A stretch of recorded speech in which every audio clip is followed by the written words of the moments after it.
Well, good morning, good morning, good morning, everyone. This is Dr. Herbert Harris, and this is Success Mentorship class number 342. Our speaker, Dawn Lovell of Barbados, she's a customer service expert.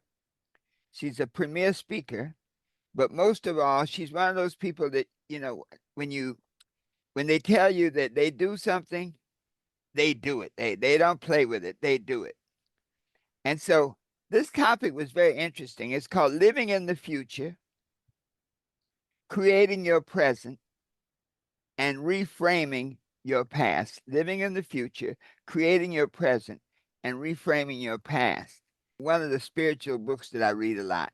And they were talking about reformulating the future based on changing your emotions in the present, of creating the life you want to live in the future, in your mind and in your emotions, but then using that vision, that vibration to pull yourself right into it in your reality. And so when I saw your topic, I was just blown away. Wow. So we're going to get to that in a moment. Meanwhile, folks, this is Dr. Herbert Harris. And our book, The 12 Universal Laws of Success, has been a real foundation for all the things that we do in the class. And there are lots of other goodies, our success toolbox. um, Many of you give me a call on our Booker call to have a complimentary success consultation. And so all of that is on our website, www.herbertharris.com. But without further ado, let me bring up our speaker for today, Dawn Lovell. Wherever you are in the world, good morning, good afternoon, good evening.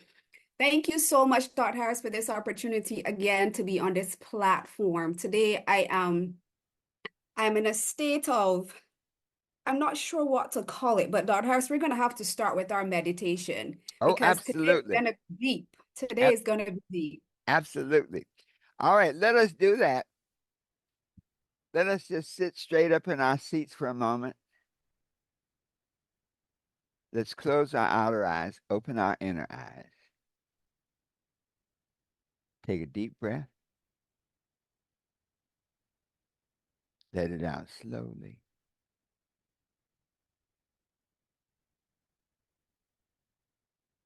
Take a deep breath. Let it out slowly.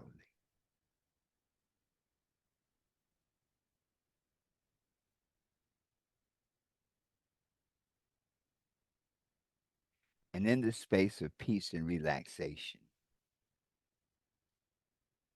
I am at peace with myself. Let us affirm that together. I am at peace with myself. Just let that peace sink in. And in this moment of peace and relaxation, our minds are open, receptive, and ready to learn. My mind is open, receptive, and ready to learn. Let us affirm that together. My mind is open, receptive, and ready to learn. And just let that vibration sink in. Take a deep breath and let it out slowly.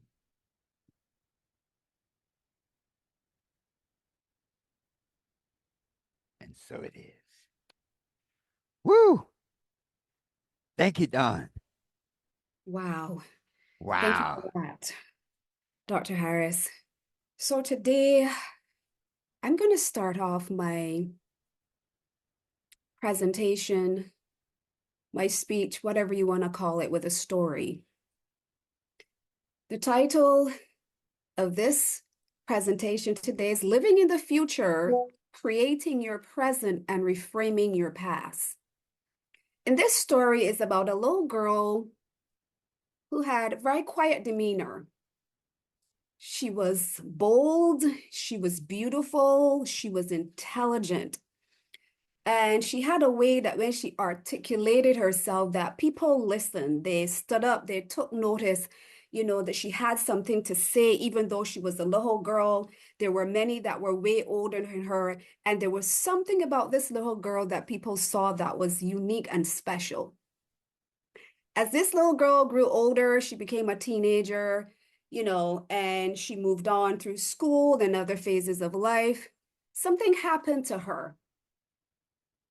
While she was in primary school, in Barbados, we call it primary. I'm not sure if you call it elementary or junior, whatever you call it. So at about the age of 8, 9, around that age, she was actually ahead of her class. She had skipped 2 levels, and she was ahead of her class by leaps and bounds. And she had this bright, beautiful vision of her future and what she was going to be. She was not afraid to speak. She was not afraid to articulate. She was not afraid for others to see who she was. As she grew older, she got into her teenage years, though, again, something happened. And instead of her recognizing who she was and continuing on that path, she began to compare herself to others.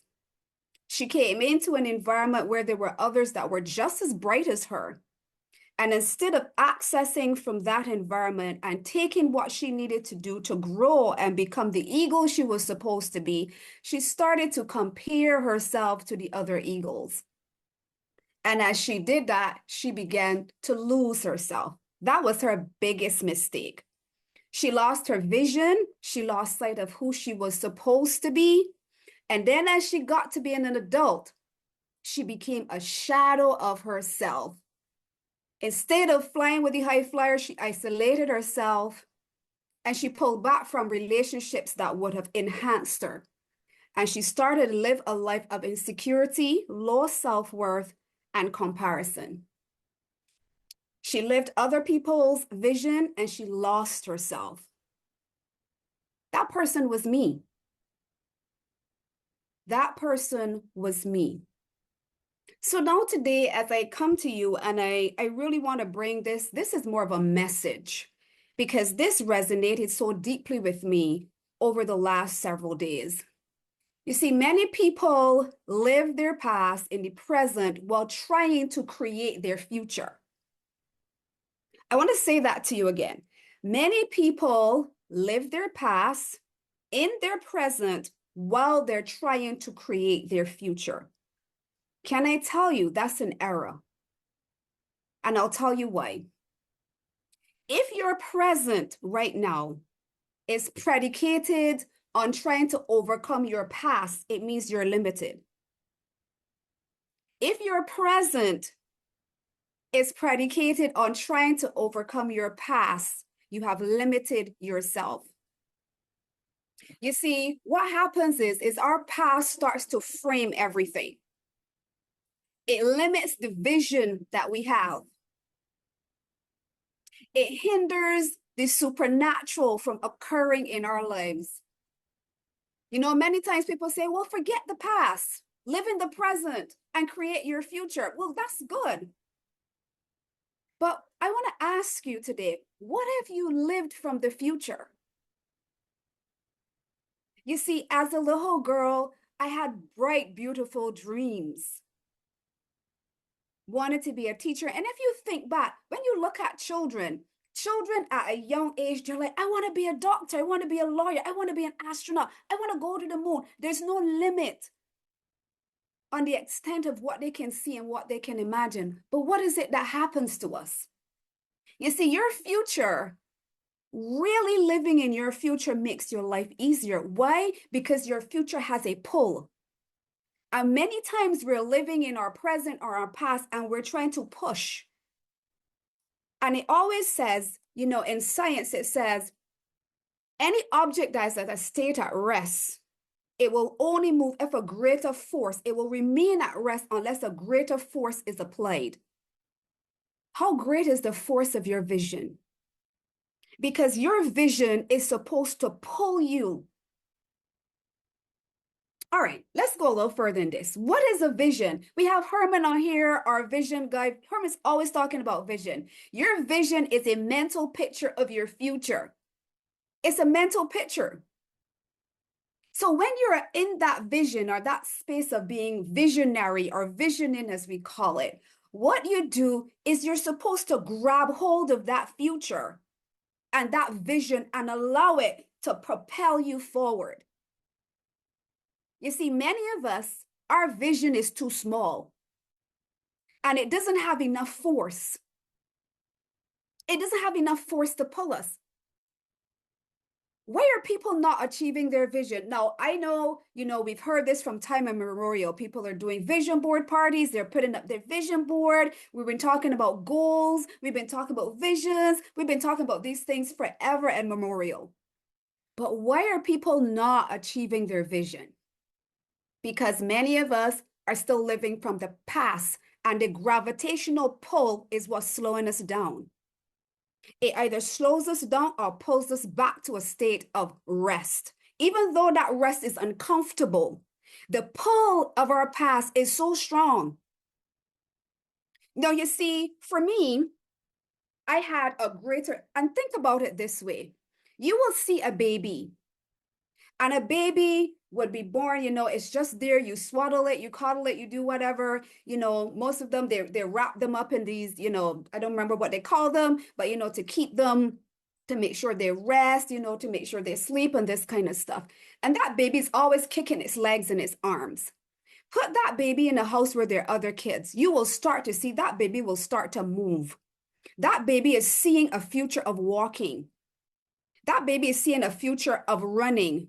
And that baby is going to get up on its hands and knees. It's going to start to rock. Before you think about it, that baby is pulling itself up on things because there's a vision it has that is pulling it. It's going to pull itself up. It's going to start to stand up and it's going to start to look wrong. And it's going to say, hey, everybody is walking. My goodness, I need to walk. You're going to say, I looked outside. Everybody's running. The children are running. I need to run. They're always in the future. But what happens is many times after we've gone through life, after life has been lifing, after we've gone through the disappointment and the insecurities and the failures and the frustration and the betrayals, what happens is the future now becomes so much further away from us and our past starts to catch up with us. And I'm not just referring to your past in terms of, your childhood. Your past is a minute ago. Your past is an hour ago. Your past is a second ago. You see, to let your vision create the you that is necessary, it requires a particular mindset. You're trying to overcome and outrun the old version of you. That's going to tire you out. You see, you have to let the vision create the new you, so the new you operates in the present. I need to say that again. You need to let your vision pull you and create the new you that's operating right now. Many of us, we need to relook the vision. We have a vision and we may create this vision of what we want to accomplish. Is that the real vision?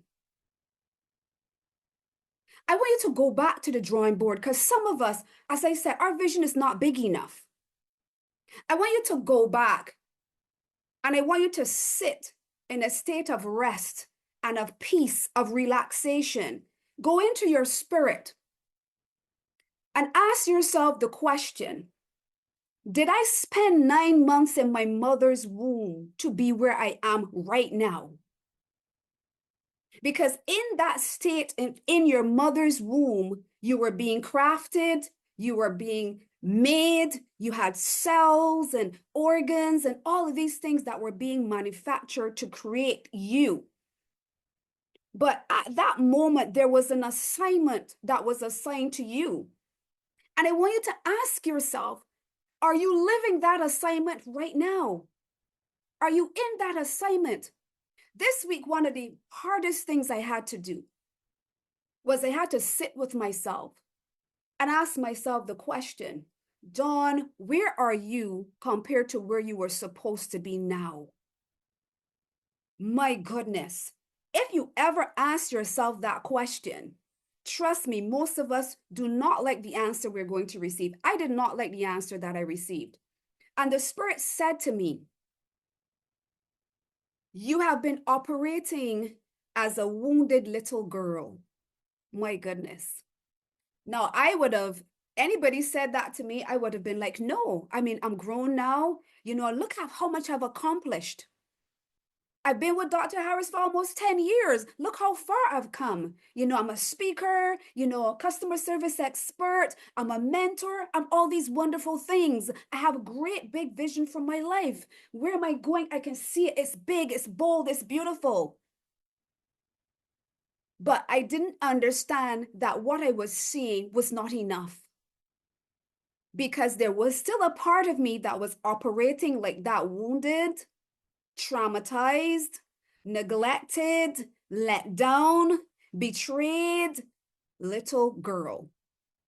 I was still operating as that betrayed, disappointed, low self-esteem, low self-worth woman. And how many of you know it takes a paradigm shift? Because some of us are operating on a program that we do not even know that it's running in the background. It's like when you have a computer and there's a virus, or there's a program running, or your phone, there's a program, your phone is slowing down, your computer is operating slow, and you're not sure. It's not at the optimum that it's supposed to be operating, but you don't know what's happening. And then something might pop up and say, these particular apps are running in the background and they're slowing you down. Maybe there's too much stuff you have open. Maybe there are too many files open. And those files being open are not going to optimize the use of your computer because too many files are open. I had too many files open. And I didn't recognize, even though I thought I was moving, because your computer is still running. You can still make calls on your phone. You can still do something on your computer, but the point is, it's not operating at its optimal. Can I tell you today? Today, we need a paradigm shift. Today, we need to shift our mindset. We need to understand that who we are now is maybe a fragment or a fraction of who we're really supposed to be. All right, so let's go. How do I get the future to be my present? First, I have to see it. The vision has to be clear. I have to see it, because that's the only way I'm going to be able to formulate it. God had a particular vision of what you were supposed to be. That's why you were crafted, created the way you were. That's why I have black hair, somebody else has red hair, somebody else white hair. I have different kind of skin. There was a particular reason how I am today. Of course, the DNA and the genetics of your parents would have added to that, but your spirit was designed. Your spirit has nothing necessarily to do with your genetics. It has nothing to do with your environment. Why? Because if that were the case, persons that were raped and traumatized and all these different things that happened to them could not have been great people today. Look at Oprah Winfrey.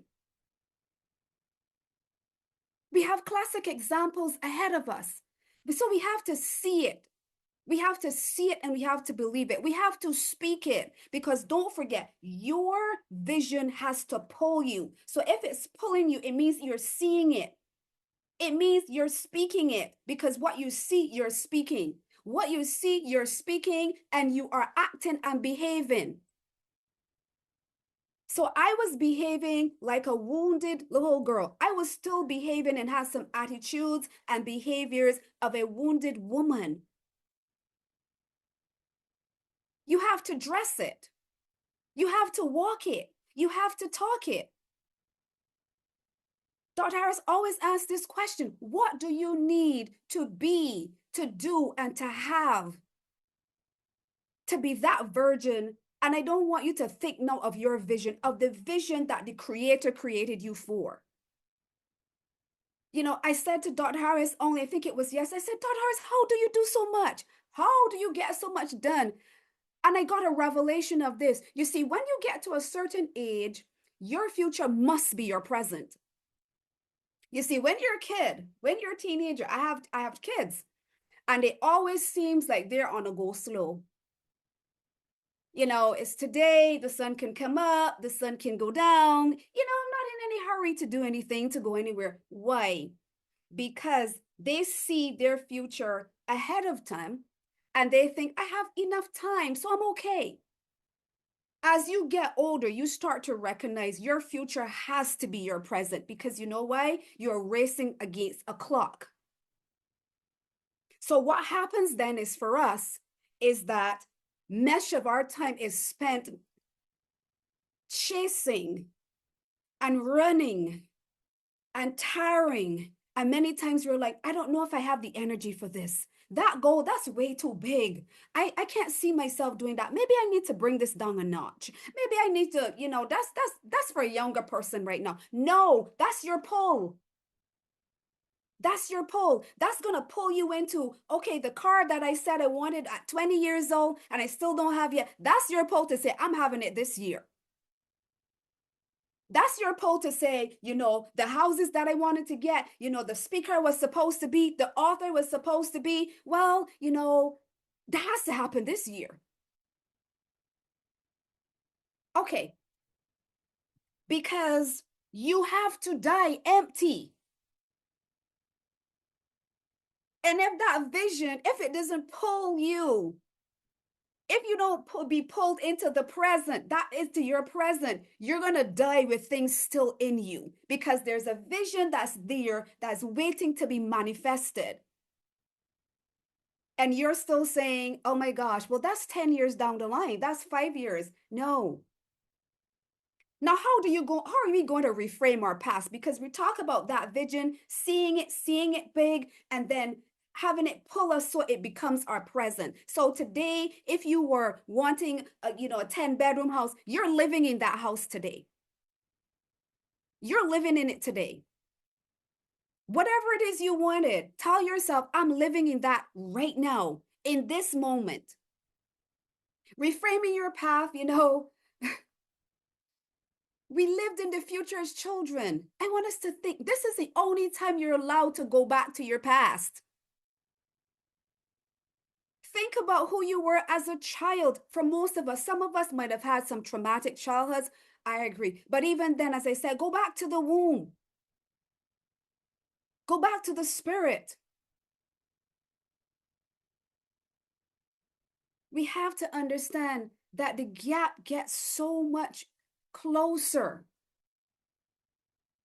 the older we get. The challenges, the disappointments, our past takes over. What happens is, here's what happens to us. We have the vision of our future as a younger person. We know all this stuff. Our past, as we get older and we deal with these disappointments and challenges and all these things that happen to us, and this didn't work out, and what we perceive as our failures, what happens is our past now starts to catch up with us. Because as I said, your past is as much as a second ago. What happened a second ago? What happened yesterday? Did your car break down? Did somebody betray you? So that's what happens. So our past now comes and starts to catch up with us, and it superimposes itself. Can I tell you, it superimposes itself on your present and on your future. That's why you have to reframe your past. That's why you have to reframe your past. You have to look at your past from a right perspective. Many of us look at our past from a wrong perspective. Yes, it's great to say, well, my past made me who I am. That's very true. But my past is a stepping stone. What happens yesterday does not impact what's going to happen today, does not impact what's happening in my future. My future is impacting what's happening to me now. And it's causing me to reframe my past to say, my path, even though I went through that, that was just a stepping stone because my future is predicated and my present is predicated on the vision that is ahead of me, not what happened behind me. You see, when you don't reframe it and you don't have the right perspective, there's something that happens. Do you know what you call compound interest? Now, compound interest is a good thing, but when it's full of negativity, compounding also happens.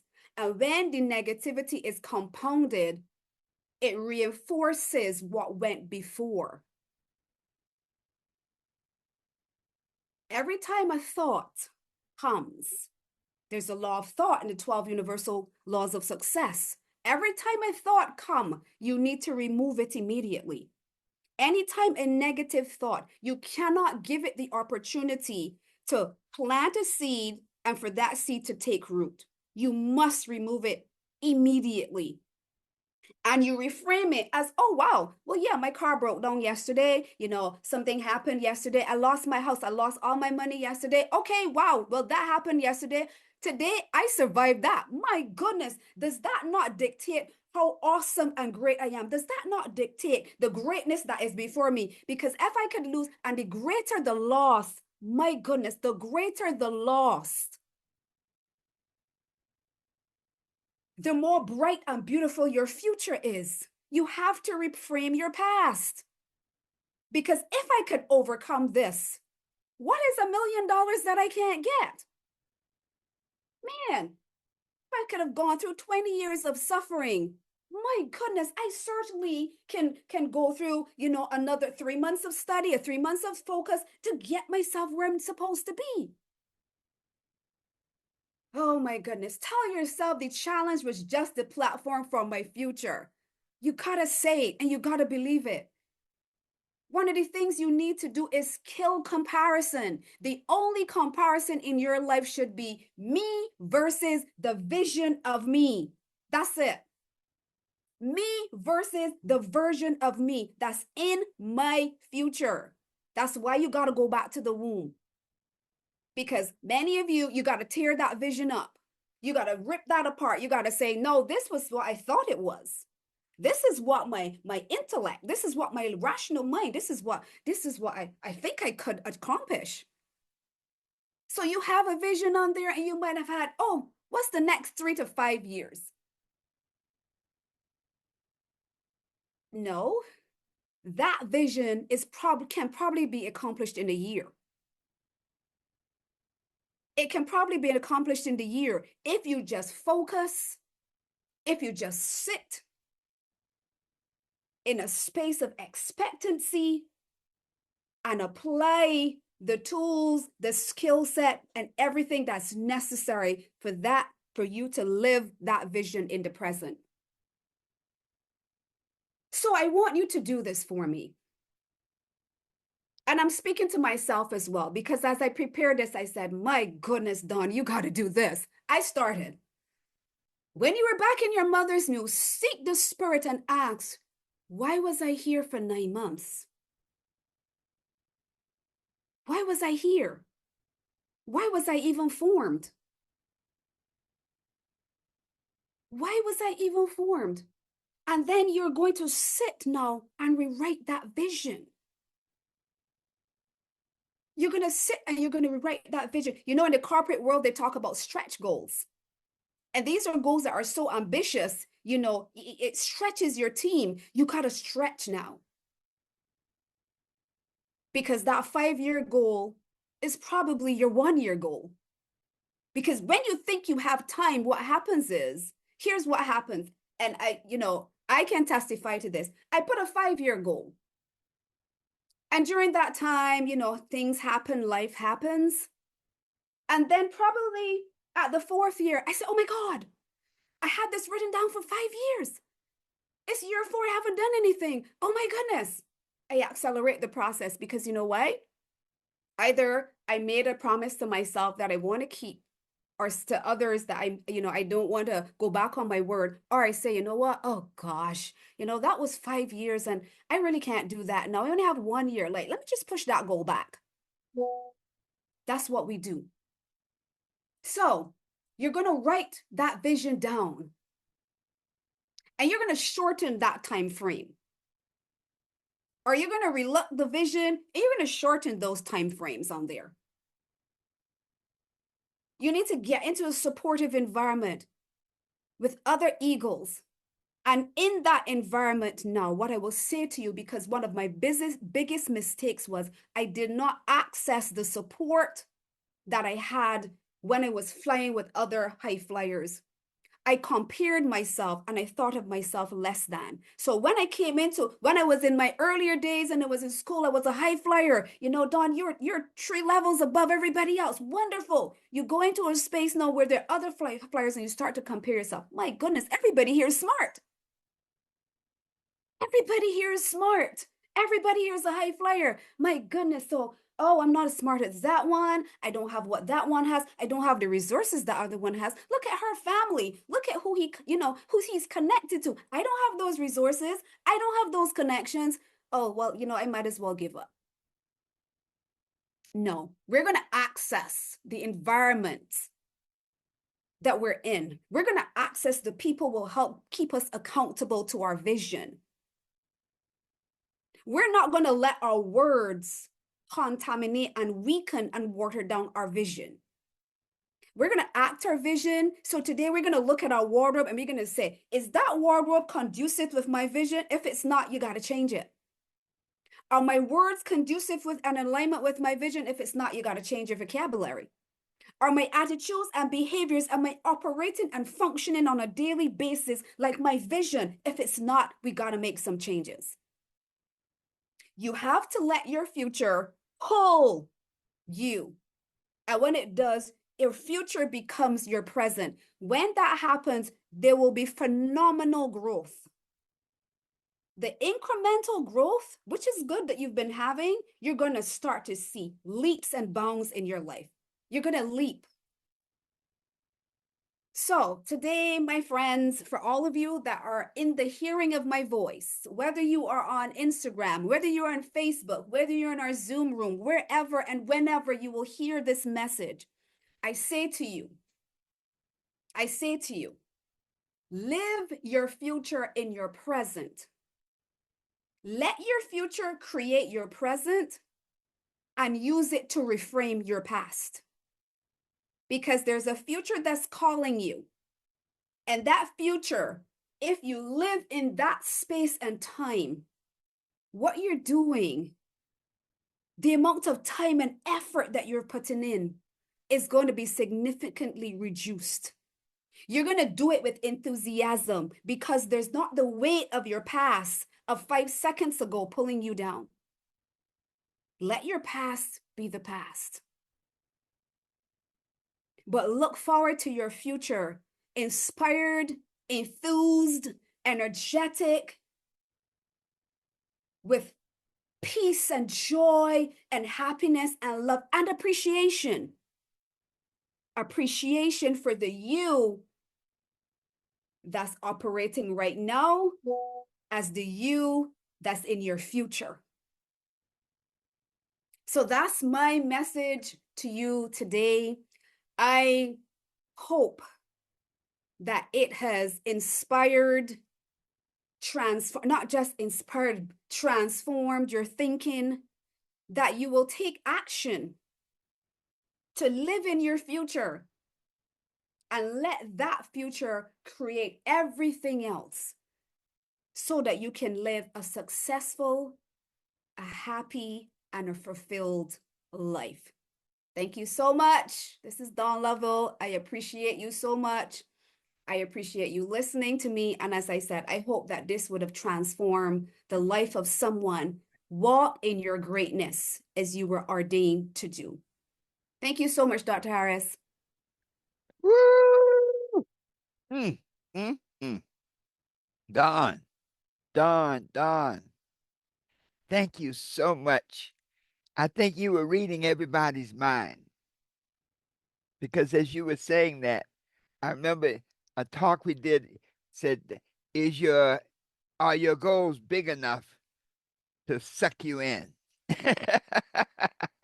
And you like let that future create your present. That's a powerful piece, Dawn. Thank you so very, very much. People, this was a revelation today. This was a an elevation today. This was a transformation today. And the things that you said, Dawn, are like marching orders to help you peel back the layers. And I love what you were saying, peel back the layers because there's so many layers, so much baggage we have. Peel back the layers to the source and then build from there. Wow. Mm. Wow. Well, before we go into our discussion, those of you who'll be watching online when we post this class, this magnificent class, we thank you so very, very much for watching. And we know this that you have the ability, when you listen to this message, you may want to hear it over and over again because it can give you the keys to the kingdom. This is Dr. Herbert Harris. This is Success Mentorship class number 242. I invite you to visit our website, www.herbertharris.com. Get a copy of the 12 Universal Laws of Success that can help you be what you want to be, do what you want to do, and have anything you desire, always knowing that the best is yet to come. And so it is.